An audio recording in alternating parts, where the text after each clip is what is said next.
Meresahkan masyarakat dan terbukti bersalah korupsi Masjid Sriwijaya, Mukti Sulaiman divonis 7 tahun penjara.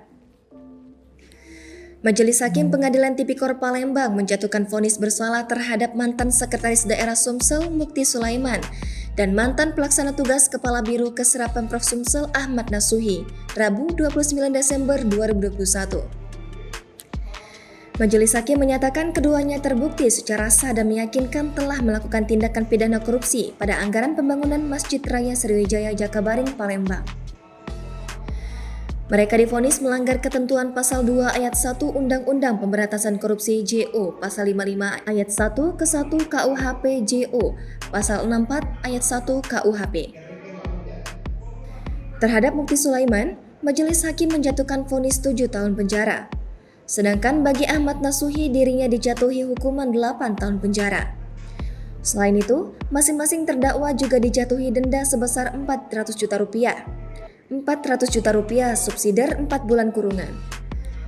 Berdasarkan pertimbangan Majelis Hakim, hal-hal yang memberatkan perbuatan kedua terdakwa yakni tidak mendukung program pemerintah dalam memberantas tindak pidana korupsi.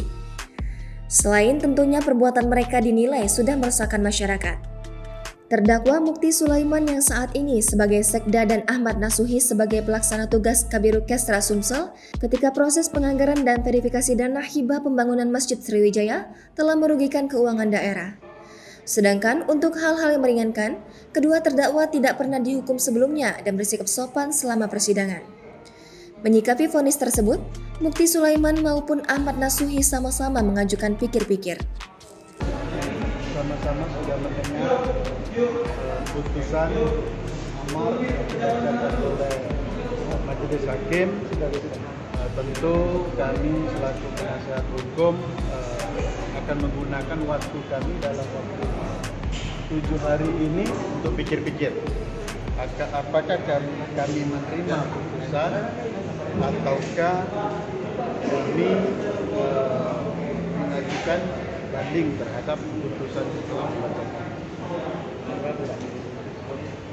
Tadi amar yang dibacakan oleh hakim, terdakwa 1 dihukum 7 tahun penjara dan denda 400 juta rupiah subsidiar 4 bulan kurungan penjara.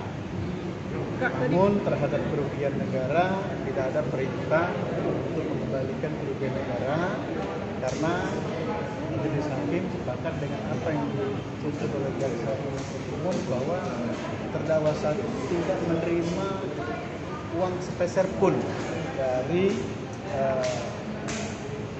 hibah Masjid Sriwijaya. Tentu